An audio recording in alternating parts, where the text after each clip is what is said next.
Bella, bahasa apa yang kamu kuasai selain bahasa Indonesia? Sedikit bahasa Inggris karena merupakan bahasa internasional. Ternyata 90% negara di dunia ini pernah dijajah Inggris. Tuhan cinta Inggris karena pada tahun 1215 negara ini mendeklarasikan Magna Carta yang membatasi kekuasaan raja serta mengakui bahwa raja segala raja adalah Yesus Kristus. Allah sangat bijaksana. Dengan adanya kemenangan perang, maka jalan raya dibuat. Walau tujuan utamanya untuk perang, namun Tuhan pakai buat sarana memberitakan Injil. Bahasanya juga dipakai untuk mengabarkan Injil dan membuat literatur teologi yang dipelajari seluruh umat manusia, termasuk para pembisa BDKA. Oh ya, merupakan terjemahan buku bahasa Inggris. Kita sambut kebenarannya, yakni tentang satu saja yang perlu di antara banyak perkara. Apa tuh? Mari kita perhatikan. Shalom semuanya anak-anak yang terkasih dalam Tuhan. Apa kabarnya? Berharap kalian tetap bugar, sehat semua ya dimanapun kalian berada ya. Kita mau mendengarkan saat teduh. Kita mau membaca firman Tuhan yang diambil dari Lukas pasal 10 ayat 41 dan 42 ya. Kita akan membahas topik mendengarkan suara Tuhan. Namun sebelumnya kita bersatu terlebih dahulu dalam doa. Ya Allah, Tuhan kami datang kepadamu memuji kebesaran-Mu karena kami masih diberikan kesehatan dan kekuatan. Berilah kami pertolongan untuk belajar firman Tuhan dan bertumbuh di dalam anugerah Tuhan. Dalam nama Yesus kami sudah berdoa. Amin. Nah, anak-anakku sekalian, kita sudah mendengarkan pada hari yang sebelumnya bukan? Tentang bagaimana Marta dan Maria mengundang Tuhan Yesus. Dan Marta dengan begitu semangat melayani Yesus dengan membuat makanan-makanan yang enak, yang pasti disukai ya oleh Tuhan. Namun Tuhan juga sedih ya. Tuhan menunjukkan kepada Marta bahwa Marta ternyata punya kesalahan walaupun itu dianggap sebagai hal yang baik. Justru Tuhan inginnya Marta duduk diam seperti Maria ya. Mumpung ya ada kesempatan. Mumpung Yesus lagi ada datang ke rumah mereka. Duduklah. Tidak ada waktu yang lain. Dan Yesus menyediakan waktu untuk mengajar mereka dengan kebenaran firman Tuhan.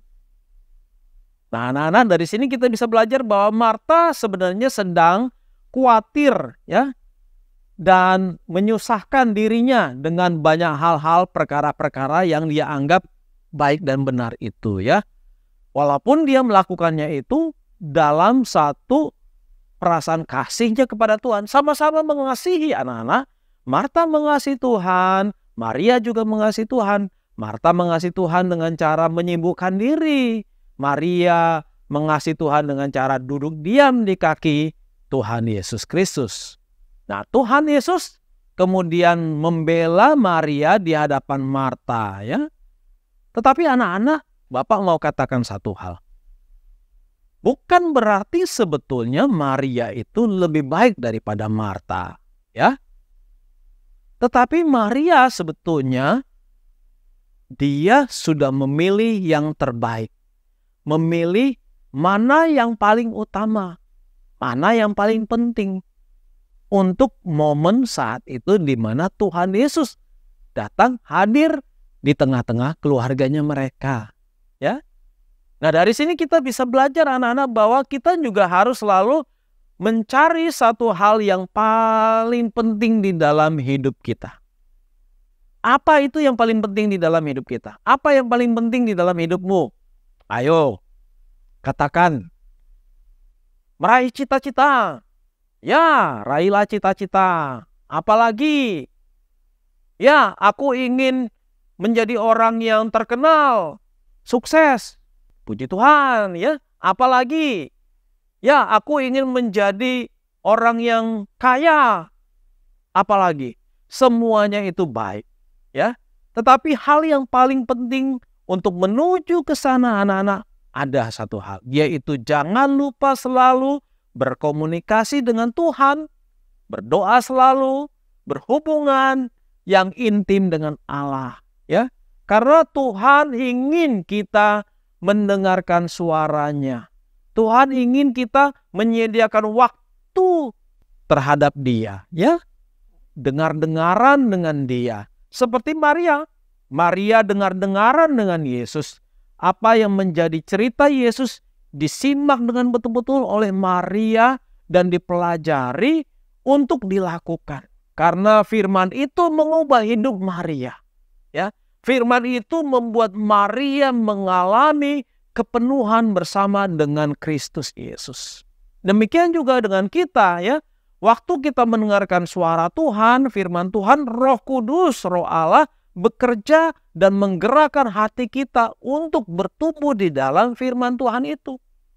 Sehingga saat kita berusaha meraih semua cita-cita kita, keinginan kita untuk sukses, keberhasilan kita, kita tidak letih rohaninya. Kita tidak menjadi capek, kita tidak menjadi stres.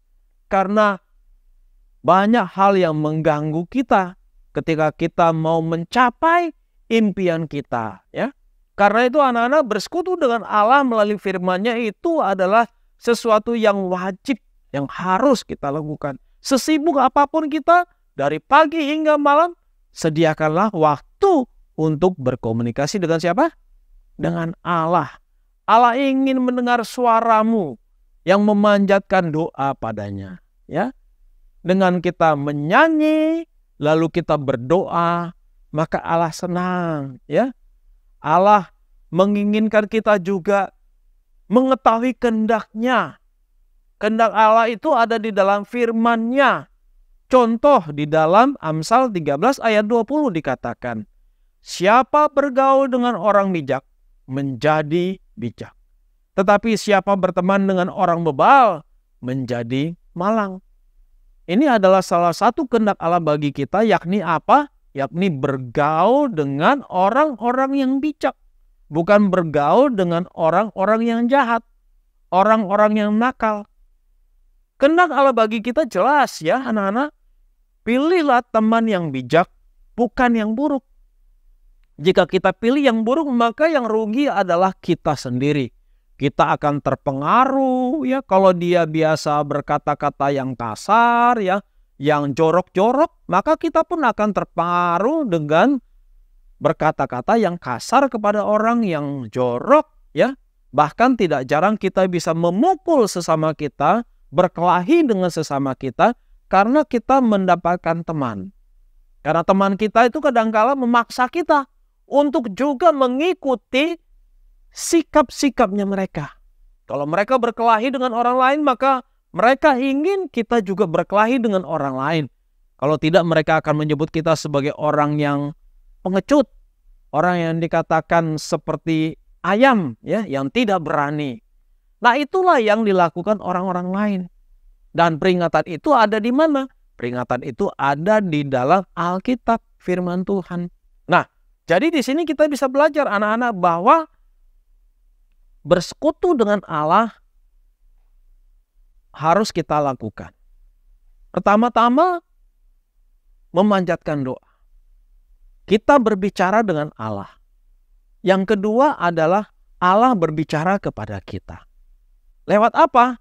Lewat firman Tuhan. Doa dan firman itu menjadi kekuatan, ya, seperti burung Raja Wali memiliki dua sayap. Sayap yang sebelah kanan dan sayap yang di sebelah kiri. Maka kekuatan kita adalah jikalau kita seperti burung Raja Wali mengepakkan sayap, maka doa dan firman Tuhan itu menjadi kekuatan bagi kita untuk melintasi, ya, melintasi hidup ini seperti burung Raja Wali melintas di udara, maka kita dapat menjalani kehidupan ini dengan kekuatan firman Tuhan dan kekuatan doa, ya. Bapak rindu kalian menjadi anak-anak yang kuat di dalam apapun yang terjadi. Puji Tuhan. Ya, mari kita sekali lagi menutup di dalam doa. Terima kasih ya Tuhan, sekali lagi firman-Mu mengingatkan kami untuk selalu bersekutu dengan Tuhan, mencari wajah Tuhan, mengutamakan Tuhan di dalam hidup kami. Di dalam nama Yesus kami sudah berdoa. Amin. Puji Tuhan anak-anak, kita sudah mendengarkan firman Tuhan. Sekali lagi firman Tuhan menguatkan kita, dan Bapak berharap kalian terus hidup, berdoa, dan membaca firman Tuhan. Amin.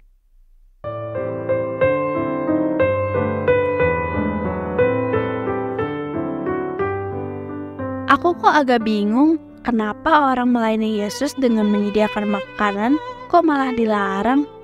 Menurut aku, yang dipersoalkan bukan jenis kegiatannya, melainkan sikap hatinya. Karena dasar penilaian Tuhan sesuai 1 Korintus Ulus ayat 31 ada tujuannya, yakni untuk memuliakan Tuhan, tidak pernah untuk kebanggaan diri. Oh, jadi dalam setiap tindakan kita tidak dapat lepas dari memilih. Namun apa yang menjadi pedoman kita dalam memilih? Bersama Kristus tentu adalah bagian terbaik yang harus dipilih, karena merupakan bagian dari jiwa dan kekekalan. Itulah bagian yang diberikan Kristus kepada orang-orang yang paling dikasihinya.